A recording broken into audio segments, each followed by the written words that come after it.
Hello students. ਅੱਜ ਦੀ ਇਸ video ਵਿੱਚ ਅਸੀਂ ਕਲਾਸ 11ਵੀਂ ਕੰਪਿਊਟਰ ਸਾਇੰਸ ਵਿਸ਼ੇ ਦੇ ਕੁਝ ਮਹੱਤਵਪੂਰਨ ਕੁਐਸਚਨਸ ਬਾਰੇ ਪੜ੍ਹਾਂਗੇ।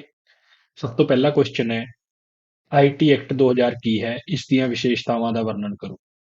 ਆਈਟੀ ਐਕਟ ਨੂੰ ਇਨਫੋਰਮੇਸ਼ਨ ਟੈਕਨੋਲੋਜੀ ਐਕਟ 2000 ਵੀ ਕਿਹਾ ਜਾਂਦਾ ਹੈ। ਐਕਟ ਦਾ ਮਤਲਬ ਹੁੰਦਾ ਹੈ ਕਾਨੂੰਨ। ਸਾਈਬਰ ਖਤਰਿਆਂ ਨੂੰ ਧਿਆਨ ਵਿੱਚ ਰੱਖਦੇ ਹੋਏ ਇਨਫੋਰਮੇਸ਼ਨ ਟੈਕਨੋਲੋਜੀ ਦੀ ਵਰਤੋਂ ਨੂੰ ਕਾਨੂੰਨੀ ਦਾਇਰੇ ਅੰਦਰ ਲਿਆਉਣ ਲਈ ਭਾਰਤ ਦੀ ਸਰਕਾਰ ਨੇ 17 ਅਕਤੂਬਰ 2000 ਨੂੰ ਇੱਕ ਐਕਟ ਪਾਸ ਕੀਤਾ ਸੀ, ਜਿਸ ਨੂੰ ਆਈਟੀ ਇਨਫੋਰਮੇਸ਼ਨ ਟੈਕਨੋਲੋਜੀ ਐਕਟ 2000 ਦਾ ਨਾਮ ਦਿੱਤਾ ਗਿਆ। ਇਸ ਐਕਟ ਨੂੰ ਆਈਟੀਏ 2000 ਵੀ ਕਿਹਾ ਜਾਂਦਾ ਹੈ। ਇਸ ਐਕਟ ਦੀਆਂ ਕੁਝ ਮੁੱਖ ਵਿਸ਼ੇਸ਼ਤਾਵਾਂ ਇਸ ਪ੍ਰਕਾਰ ਹਨ। ਇਸ ਐਕਟ ਵਿੱਚ ਡਿਜੀਟਲ ਸਿਗਨੇਚਰ ਨੂੰ ਕਾਨੂੰਨੀ ਮਾਨਤਾ ਦਿੱਤੀ ਗਈ।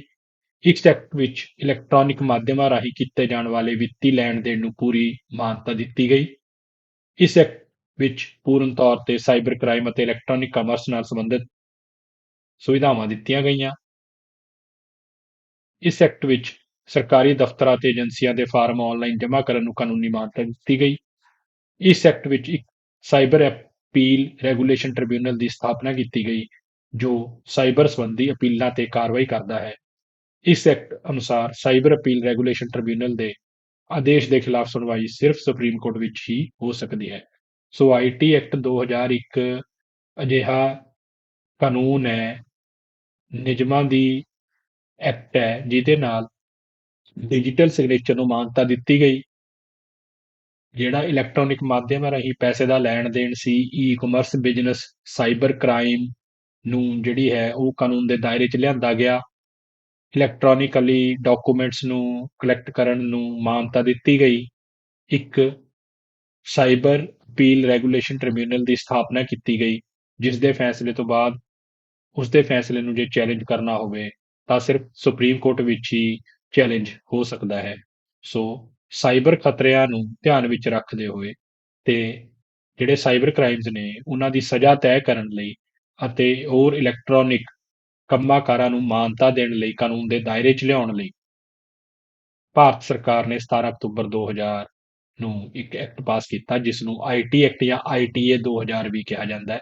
ਇਸ ਦਾ ਪੂਰਾ ਨਾਮ ਹੈ ਇਨਫੋਰਮੇਸ਼ਨ ਟੈਕਨੋਲੋਜੀ ਐਕਟ 2000।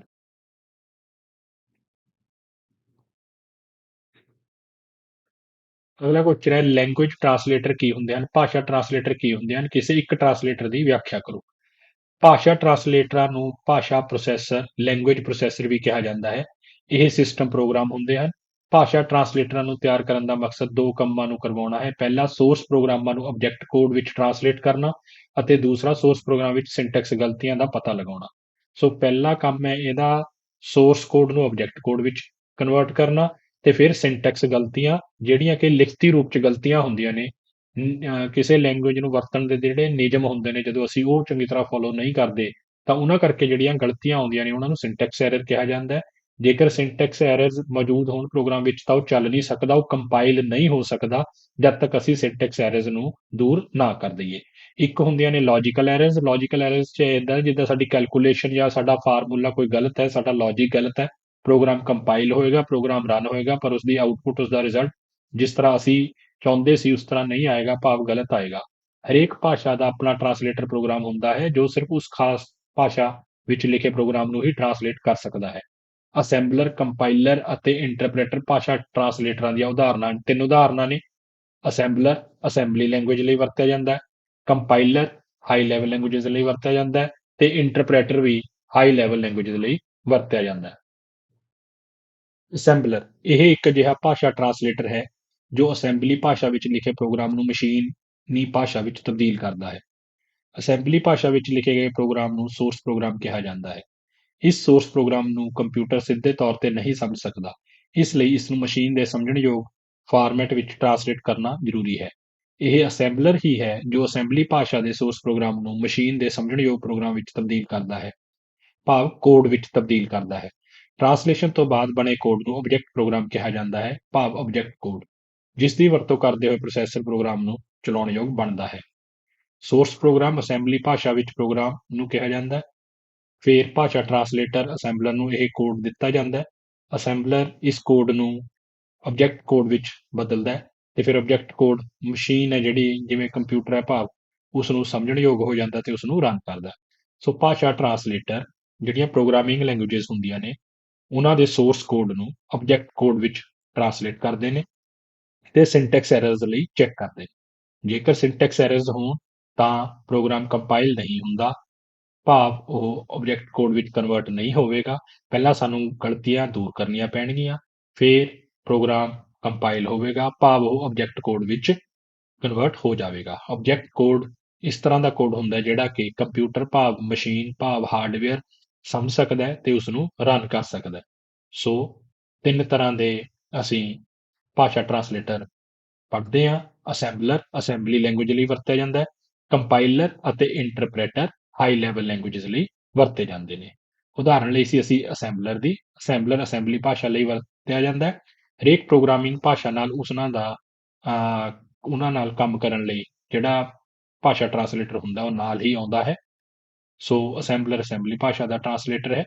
ਇਹ ਸਿੱਧੇ ਤੌਰ ਤੇ ਅਸੈਂਬਲੀ ਭਾਸ਼ਾ ਦਾ ਪ੍ਰੋਗਰਾਮ ਕੰਪਿਊਟਰ ਨਹੀਂ ਚਲਾ ਸਕਦਾ। ਸੋ ਅਸੈਂਬਲਰ ਦੀ ਮਦਦ ਨਾਲ ਅਸੀਂ ਅਸੈਂਬਲੀ ਭਾਸ਼ਾ ਨੂੰ ਮਸ਼ੀਨੀ ਭਾਸ਼ਾ ਵਿੱਚ, ਭਾਵ ਮਸ਼ੀਨ ਦੇ ਸਮਝਣਯੋਗ ਫਾਰਮੈਟ ਵਿੱਚ ਟਰਾਂਸਲੇਟ ਕਰਦੇ ਹਾਂ, ਤਾਂ ਕਿ ਸਾਡਾ ਅਸੈਂਬਲੀ ਵਿੱਚ ਲਿਖਿਆ ਹੋਇਆ ਪ੍ਰੋਗਰਾਮ ਕੰਪਿਊਟਰ ਭਾਵ ਹਾਰਡਵੇਅਰ ਭਾਵ ਮਸ਼ੀਨ ਚਲਾ ਸਕੇ, ਰਨ ਕਰ ਸਕੇ। ਐਲਗੋਰਿਥਮ ਕੀ ਹੁੰਦਾ ਹੈ? ਉਹਨਾਂ ਵੱਖ-ਵੱਖ ਵਿਸ਼ੇਸ਼ਤਾਵਾਂ ਦਾ ਵਰਣਨ ਕਰੋ ਜੋ ਕਿ ਐਲਗੋਰਿਥਮ ਵਿੱਚ ਹੋਣੀਆਂ ਚਾਹੀਦੀਆਂ ਹਨ। ਐਲਗੋਰਿਥਮ ਬਣਾਉਣਾ ਕੰਪਿਊਟਰ ਪ੍ਰੋਗਰਾਮਿੰਗ ਦੀ ਮੁੱਢਲੀ ਜ਼ਰੂਰਤ ਹੈ, ਭਾਵ ਪਹਿਲਾ ਸਟੈਪ ਹੈ। ਇਹ ਦਿੱਤੀ ਗਈ ਸਮੱਸਿਆ ਨੂੰ ਕਿਵੇਂ ਹੱਲ ਕਰਨਾ ਹੈ, ਇਸ ਦਾ ਕਦਮ ਦਰ ਕਦਮ ਇੱਕ ਵੇਰਵਾ ਹੁੰਦਾ ਹੈ। ਐਲਗੋਰਿਥਮ ਕਿਸੇ ਪ੍ਰੋਬਲਮ ਨੂੰ ਪ੍ਰੋਗਰਾਮਿੰਗ ਰਾਹੀਂ ਕਿਵੇਂ ਹੱਲ ਕਰਨਾ ਹੈ, ਉਸ ਦਾ ਕਦਮ ਦਰ ਕਦਮ ਇੱਕ ਵੇਰਵਾ ਹੁੰਦਾ ਹੈ, ਐਕਸਪਲੇਨੇਸ਼ਨ ਹੁੰਦੀ ਹੈ, ਇੱਕ ਮੈਥਡ ਹੁੰਦਾ ਹੈ। ਇੱਕ ਐਲਗੋਰਿਥਮ ਵਿੱਚ ਸੀਮਿਤ ਕਦਮ ਹੁੰਦੇ ਹਨ, ਕਾਊਂਟੇਬਲ ਸਟੈਪਸ ਹੋਣਗੇ, ਫਿਨਿਟ ਸਟੈਪਸ ਹੋਣਗੇ ਅਤੇ ਇਸ ਦਾ ਸਹੀ ਜਾਂ ਗਲਤ ਨਤੀਜਾ ਹਰ ਹਾਲਤ ਵਿੱਚ ਨਿਕਲਦਾ ਹੈ। ਰਿਜ਼ਲਟ ਡੈਫੀਨਿਟਲੀ ਆਊਗਾ। ਇੱਕ ਪ੍ਰੋਗਰਾਮ ਬਣਾਉਣ ਤੋਂ ਪਹਿਲਾਂ ਇੱਕ ਪ੍ਰੋਗਰਾਮਰ ਪਹਿਲਾਂ ਐਲਗੋਰਿਥਮ ਸੈੱਟ ਕਰਦਾ ਹੈ। ਇੱਕ ਐਲਗੋਰਿਥਮ ਵਿੱਚ ਹੇਠ ਲਿਖੀਆਂ ਵਿਸ਼ੇਸ਼ਤਾਵਾਂ ਹੋਣੀਆਂ ਚਾਹੀਦੀਆਂ ਹਨ, ਭਾਵ ਕਿਹੜੀਆਂ ਵਿਸ਼ੇਸ਼ਤਾਵਾਂ ਹੋਣੀਆਂ ਚਾਹੀਦੀਆਂ ਨੇ? ਹਰ ਕਦਮ ਸਹੀ ਹੋਣਾ ਚਾਹੀਦਾ ਹੈ, ਹਰ ਕਦਮ ਸਪਸ਼ਟ ਹੋਣਾ ਚਾਹੀਦਾ ਹੈ, ਅਰਥਾਤ ਇਸ ਦਾ ਦੋਹਰਾ ਅਰਥ ਨਹੀਂ ਹੋਣਾ ਚਾਹੀਦਾ। ਇਨਪੁਟ ਅਤੇ ਆਉਟਪੁੱਟ ਨੂੰ ਸਾਵਧਾਨੀ ਨਾਲ ਨਿਰਧਾਰਿਤ ਕਰਨਾ ਚਾਹੀਦਾ ਹੈ। ਕਦਮਾਂ ਨੂੰ ਅਨਿਸ਼ਚਿਤ ਸਮੇਂ ਲਈ ਨਹੀਂ ਦੁਹਰਾਇਆ ਜਾਣਾ ਚਾਹੀਦਾ। ਕਦਮਾਂ ਨੂੰ ਲਾਗੂ ਕਰਨ ਤੋਂ ਬਾਅਦ ਲੋੜੀਂਦਾ ਆਉਟਪੁੱਟ ਹਰ ਹਾਲ ਵਿੱਚ ਪ੍ਰਾਪਤ ਹੋਣਾ ਚਾਹੀਦਾ ਹੈ। ਐਲਗੋਰਿਥਮ ਇੱਕ ਏਦਾਂ ਦਾ ਮੈਥਡ ਹੈ ਜਿਹਦੇ ਵਿੱਚ ਅਸੀਂ ਜੋ ਪ੍ਰੋਬਲਮ ਅਸੀਂ ਪ੍ਰੋਗਰਾਮਿੰਗ ਨਾਲ ਹੱਲ ਕਰਨੀ ਹੁੰਦੀ ਹੈ, ਉਸ ਨੂੰ ਕਿਸ ਤਰ੍ਹਾਂ ਹੱਲ ਕੀਤਾ ਜਾਏਗਾ ਉਸ ਦੇ ਸਟੈਪਸ ਲਿਖਦੇ ਹਾਂ। ਇੱਕ ਆਮ ਭਾਸ਼ਾ ਵਿੱਚ ਸਟੈਪਸ ਲਿਖਦੇ ਹਾਂ। ਇਹ ਸਟੈਪਸ ਕਾਊਂਟੇਬਲ ਹੁੰਦੇ ਨੇ, ਭਾਵ ਇਨਫਿਨਿਟ ਨਹੀਂ ਹੁੰਦੇ, ਅਣਗਿਣਤ ਨਹੀਂ ਹੁੰਦੇ। ਇਹਨਾਂ ਸਟੈਪਸ ਨੂੰ ਲਿਖਣ ਤੋਂ ਬਾਅਦ ਰਿਜ਼ਲਟ 100% ਆਏਗਾ। ਰਿਜ਼ਲਟ ਦਾ ਸਹੀ ਹੋਣਾ ਜਾਂ ਗਲਤ ਹੋਣਾ ਸਾਡੇ ਲਿਖੇ ਹੋਏ ਸਟੈਪਸ ਤੇ ਡਿਪੈਂਡ ਕਰਦਾ ਹੈ। ਇਹ ਸਟੈਪਸ ਜਿਹੜੇ ਹੁੰਦੇ ਨੇ ਇਹ ਬੜੇ ਬਹੁਤ ਹੀ ਜ਼ਿਆਦਾ ਸਾਫ਼ ਸੁਥਰੇ, ਭਾਵ ਇੱਕ ਕੰਮ ਨੂੰ ਕਰਨ ਲਈ ਇੱਕ ਸਟੈਪ ਲਿਖਿਆ ਜਾਣਾ ਚਾਹੀਦਾ ਹੈ। ਇਹਨਾਂ ਦਾ ਦੋਹਰਾ ਮਾਪਦੰਡ ਨਹੀਂ ਹੋਣਾ ਚਾਹੀਦਾ। ਸੋ ਕੀ ਵਿਸ਼ੇਸ਼ਤਾਵਾਂ ਨੇ? ਹਰ ਕਦਮ ਸਹੀ ਹੋਣਾ ਚਾਹੀਦਾ ਹੈ, ਹਰ ਕਦਮ ਸਪਸ਼ਟ ਹੋਣਾ ਚਾਹੀਦਾ ਹੈ, ਇਨਪੁਟ ਤੇ ਆਉਟਪੁੱਟ ਨੂੰ ਸਾਵਧਾਨੀ ਨਾਲ ਦੱਸਣਾ ਚਾਹੀਦਾ ਹੈ, ਕਦਮਾਂ ਨੂੰ ਨਿਸ਼ਚਿਤ ਸਮੇਂ ਲਈ ਹੀ ਲਿਖਿਆ ਜਾਣਾ ਚਾਹੀਦਾ, ਭਾਵ ਹਰੇਕ ਸਟੈਪ ਹੈ ਜਿਹੜਾ ਉਹ ਕਾਊਂਟੇਬਲ ਹੋਣਾ ਚਾਹੀਦਾ। ਇੱਦਾਂ ਨਹੀਂ ਵੀ ਫਿਰ ਇੱਦਾਂ ਹੋ ਜਾਊਗਾ ਫਿਰ ਇੱਦਾਂ ਹੋ ਜਾਊਗਾ। ਕਦਮਾਂ ਨੂੰ ਅਨਿਸ਼ਚਿਤ ਸਮੇਂ ਲਈ ਨਹੀਂ ਦੁਹਰਾਇਆ ਜਾਣਾ ਚਾਹੀਦਾ। ਕਦਮਾਂ ਨੂੰ ਲਾਗੂ ਕਰਨ ਤੋਂ ਬਾਅਦ ਲੋੜੀਂਦਾ ਆਉਟਪੁੱਟ ਹਰ ਹਾਲ ਵਿੱਚ ਪ੍ਰਾਪਤ ਹੋਣਾ ਚਾਹੀਦਾ ਹੈ। ਸੀ ਪ੍ਰੋਗਰਾਮ ਨੂੰ ਬਣਾਉਣ ਅਤੇ ਚਲਾਉਣ ਦੇ ਕੀ ਸਟੈਪ ਹੋਣੇ ਚਾਹੀਦੇ ਹਨ? ਸੀ ਪ੍ਰੋਗਰਾਮ ਨੂੰ ਬਣਾਉਣ ਲਈ ਹੇਠ ਲਿਖੇ ਸਟੈਪ ਵਰਤੇ ਜਾ ਸਕਦੇ ਹਨ। ਪ੍ਰੋਗਰਾਮ ਦਾ ਐਲਗੋਰਿਥਮ ਤਿਆਰ ਕਰੋ। ਕਿਸੇ ਵੀ ਟੈਕਸਟ ਐਡੀਟਰ ਜਾਂ ਸੀ ਭਾਸ਼ਾ ਨੂੰ ਸਪੋਰਟ ਕਰਨ ਵਾਲੇ IDE ਦੀ ਵਰਤੋਂ ਨਾਲ ਸੀ ਭਾਸ਼ਾ ਦਾ ਪ੍ਰੋਗਰਾਮ ਤਿਆਰ ਕਰੋ। IDE ਇੱਕ ਅਜਿਹਾ ਸੌਫਟਵੇਅਰ ਹੁੰਦਾ ਜਿਸ ਵਿੱਚ ਅਸੀਂ ਕੋਡਿੰਗ ਲਿਖ ਸਕਦੇ ਹਾਂ। ਪ੍ਰੋਗਰਾਮ ਨੂੰ ਫਾਈਲ ਦਾ ਨਾਮ ਦੇਣ ਤੋਂ ਬਾਅਦ .c ਐਕਸਟੈਂਸ਼ਨ ਲਿਖ ਕੇ ਸੇਵ ਕਰੋ। ਪ੍ਰੋਗਰਾਮ ਦੀ ਜਦੋਂ ਅਸੀਂ ਟੈਕਸਟ ਐਡੀਟਰ ਵਿੱਚ ਪ੍ਰੋਗਰਾਮ ਬਣਾ ਲੈਂਦੇ ਹਾਂ ਜਾਂ ਲਿਖਣਾ ਸ਼ੁਰੂ ਕਰਨਾ ਚਾਹੁੰਦੇ ਹਾਂ ਤਾਂ ਉਸਦੀ ਫਾਈਲ ਨੂੰ .c ਐਕਸਟੈਂਸ਼ਨ ਦੇ ਕੇ ਸੇਵ ਕਰੋ। ਪ੍ਰੋਗਰਾਮ ਨੂੰ ਕੰਪਾਈਲ ਕਰੋ। ਜੇਕਰ ਪ੍ਰੋਗਰਾਮ ਵਿੱਚ ਕੋਈ ਗਲਤੀ ਹੈ, ਭਾਵ ਸਿੰਟੈਕਸ ਐਰਰ ਹੈ, ਭਾਵ ਪ੍ਰੋਗਰਾਮਿੰਗ ਲੈਂਗੁਏਜ ਦੀਆਂ ਨਿਯਮਾਂ ਦੇ ਵਿਰੁੱਧ ਅਸੀਂ ਕੁਝ ਲਿਖਿਆ ਹੈ ਜਾਂ ਅਸੀਂ ਨਿਯਮ ਫੋਲੋ ਨਹੀਂ ਕੀਤੇ ਤਾਂ ਸਿੰਟੈਕਸ ਐਰਰ ਆਏਗੀ। ਇਸ ਨੂੰ ਠੀਕ ਕਰੋ। ਜਿੰਨੀ ਦੇਰ ਤੱਕ ਸਿੰਟੈਕਸ ਐਰਰਸ ਦੂਰ ਨਹੀਂ ਹੁੰਦੀਆਂ ਉਨੀ ਦੇਰ ਸਾਡਾ ਪ੍ਰੋਗਰਾਮ ਕੰਪਾਈਲ ਨਹੀਂ ਹੋਏਗਾ। ਸੋ ਸਾਨੂੰ ਇਹ ਸਟੈਪ ਦੁਹਰਾਉਣੇ ਪੈਣਗੇ। ਜਦੋਂ ਸਾਡੇ ਪ੍ਰੋਗਰਾਮ ਵਿੱਚ ਸਿੰਟੈਕਸ ਐਰਰਸ ਖਤਮ ਹੋ ਜਾਣਗੀਆਂ ਤਾਂ ਪ੍ਰੋਗਰਾਮ ਨੂੰ ਐਗਜ਼ੀਕਿਊਟ ਕਰੋ, ਭਾਵ ਰਨ ਕਰੋ ਅਤੇ ਫਿਰ ਪ੍ਰੋਗਰਾਮ ਦੀ ਆਉਟਪੁੱਟ ਨੂੰ ਦੇਖੋ। ਪ੍ਰੋਗਰਾਮ ਦਾ ਐਲਗੋਰਿਥਮ ਤਿਆਰ ਕਰੋ। ਕਿਸੇ ਵੀ ਟੈਕਸਟ ਐਡੀਟਰ ਜਾਂ IDE ਵਿੱਚ ਪ੍ਰੋਗਰਾਮ ਦੀ ਕੋਡਿੰਗ ਲਿਖੋ, ਭਾਵ ਸਟੈਪਸ ਲਿਖੋ, ਇੰਸਟਰਕਸ਼ਨਸ ਲਿਖੋ। ਫਿਰ ਪ੍ਰੋਗਰਾਮ ਫਾਈਲ ਨੂੰ .c ਐਕਸਟੈਂਸ਼ਨ ਦੇ ਕੇ ਸੇਵ ਕਰੋ, ਪ੍ਰੋਗਰਾਮ ਨੂੰ ਕੰਪਾਈਲ ਕਰੋ, ਜੇਕਰ ਕੋਈ ਸਿੰਟੈਕਸ ਐਰਰ ਹੈ ਤਾਂ ਉਸ ਨੂੰ ਦੂਰ ਕਰੋ, ਪ੍ਰੋਗਰਾਮ ਨੂੰ ਰਨ ਕਰੋ ਤੇ ਆਉਟਪੁੱਟ ਦੇਖੋ। ਸਾਈਬਰ ਹਮਲੇ ਕੀ ਹੁੰਦੇ ਹਨ? 5 ਤਰ੍ਹਾਂ ਦੇ ਸਾਈਬਰ ਹਮਲਿਆਂ ਦਾ ਵਰਣਨ ਕਰੋ। 5 ਤਰ੍ਹਾਂ ਦੇ ਸਾਈਬਰ ਹਮਲੇ ਕਿਹੜੇ-ਕਿਹੜੇ ਹਨ? Piracy, web jacking, salami attack, stalking, hacking. Internet ਦੀ ਦੁਨੀਆ ਵਿੱਚ ਉਹਨਾਂ ਸਾਰੀਆਂ ਕਾਰਵਾਈਆਂ ਨੂੰ ਸਾਈਬਰ ਹਮਲਿਆਂ ਦੀ ਸ਼੍ਰੇਣੀ ਵਿੱਚ ਰੱਖਿਆ ਜਾਂਦਾ ਹੈ ਜਿਨ੍ਹਾਂ ਰਾਹੀਂ ਇੰਟਰਨੈਟ ਦੀ ਵਰਤੋਂ ਕਰਦੇ ਹੋਏ ਕੰਪਿਊਟਰ ਆਧਾਰਿਤ ਪ੍ਰਣਾਲੀਆਂ ਨੂੰ ਨੁਕਸਾਨ ਪਹੁੰਚਾਇਆ ਜਾਂਦਾ ਹੈ। ਕੁਝ ਮੁੱਖ ਸਾਈਬਰ ਹਮਲਿਆਂ ਦਾ ਵਰਣਨ ਇਸ ਪ੍ਰਕਾਰ ਹੈ। ਪਾਇਰੇਸੀ, ਇਸ ਵਿੱਚ ਕਿਸੇ ਵਿਅਕਤੀ ਦੁਆਰਾ ਕਿਸੇ ਸਾਫਟਵੇਅਰ ਜਾਂ ਹੋਰ ਸਮੱਗਰੀ ਨੂੰ ਉਸਦੇ ਅਸਲ ਮਾਲਕ ਦੀ ਮਨਜ਼ੂਰੀ ਅਤੇ ਇੱਛਾ ਤੋਂ ਬਿਨਾਂ ਕਾਪੀ ਕਰਕੇ ਮਾਰਕੀਟ ਵਿੱਚ ਵੇਚਿਆ ਜਾਂਦਾ ਹੈ ਜਾਂ ਵਰਤਿਆ ਜਾਂਦਾ ਹੈ। ਪਾਇਰੇਸੀ ਦਾ ਭਾਵ ਹੈ ਕਿਸੇ ਹੋਰ ਆਦਮੀ ਜਾਂ ਕੰਪਨੀ ਜਾਂ ਆਰਗੇਨਾਈਜੇਸ਼ਨ ਦੁਆਰਾ ਬਣਾਈ ਗਈ ਡਿਜੀਟਲ ਸਮੱਗਰੀ ਨੂੰ, ਚਾਹੇ ਉਹ ਫੋਟੋ ਹੋਵੇ, ਚਾਹੇ ਉਹ ਸਾਫਟਵੇਅਰ ਹੋਵੇ, ਐਪ ਹੋਵੇ, ਵੈਬਸਾਈਟ ਹੋਵੇ ਜਾਂ ਕੋਈ ਡਿਜੀਟਲ ਸਰਵਿਸ ਹੋਵੇ, ਉਸ ਨੂੰ ਉਸ ਦੀ ਆਗਿਆ ਤੋਂ ਬਿਨਾਂ ਵਰਤਣਾ ਜਾਂ ਸ਼ੇਅਰ ਕਰਨਾ ਜਾਂ ਉਸ 'ਚ ਤਬਦੀਲੀ ਕਰਨੀ, ਇਸ ਨੂੰ ਪਾਇਰੇਸੀ ਕਿਹਾ ਜਾਂਦਾ ਹੈ। ਇੱਕ ਸਜ਼ਾਯੋਗ ਅਪਰਾਧ ਹੈ। ਵੈਬ ਜੈਕਿੰਗ, ਇਸ ਵਿੱਚ ਕਿਸੇ ਹੈਕਰ ਦੁਆਰਾ ਆਪਣੇ ਨਿੱਜੀ ਹਿੱਤਾਂ ਲਈ ਕਿਸੇ ਵੀ ਵੈਬਸਾਈਟ ਨੂੰ ਜੈਕ ਕਰਕੇ ਉਸ ਵੈਬਸਾਈਟ ਤੇ ਪਈ ਸੂਚਨਾ ਨੂੰ ਬਦਲ ਦਿੱਤਾ ਜਾਂਦਾ ਹੈ। ਵੈਬ ਜੈਕਿੰਗ ਦਾ ਮਤਲਬ ਹੈ ਵੈਬਸਾਈਟ ਨੂੰ ਹੈਕ ਕਰਨਾ, ਭਾਵ ਵੈਬਸਾਈਟ ਵਿੱਚ ਪਈ ਜਾਣਕਾਰੀ ਨੂੰ ਉਸਦੇ ਮਾਲਕ ਦੀ ਮਰਜ਼ੀ ਤੋਂ ਬਿਨਾਂ ਬਦਲ ਦੇਣਾ।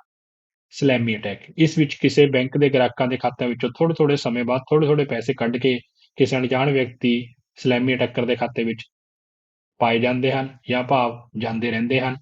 ਇਹ ਅਟੈਕ ਨੇ ਜਿਹੜੇ ਇਹ ਹੋ ਸਕਦਾ ਹੈ ਬੈਂਕ ਮੁਲਾਜ਼ਮਾਂ ਦੀ ਮਿਲੀਭੁਗਤ ਨਾਲ ਵੀ ਹੋ ਸਕਦੇ ਨੇ, ਪਰ ਇਹਨਾਂ ਵਿੱਚ ਬਹੁਤ ਥੋੜ੍ਹਾ ਜਿਹਾ ਅਮਾਊਂਟ ਥੋੜ੍ਹੇ-ਥੋੜ੍ਹੇ ਸਮੇਂ ਬਾਅਦ ਬੈਂਕ ਅਕਾਊਂਟਸ 'ਚੋਂ ਨਿਕਲ ਕੇ ਅਟੈਕਰ ਦੇ ਖਾਤੇ ਵਿੱਚ ਚਲਿਆ ਜਾਂਦਾ ਹੈ।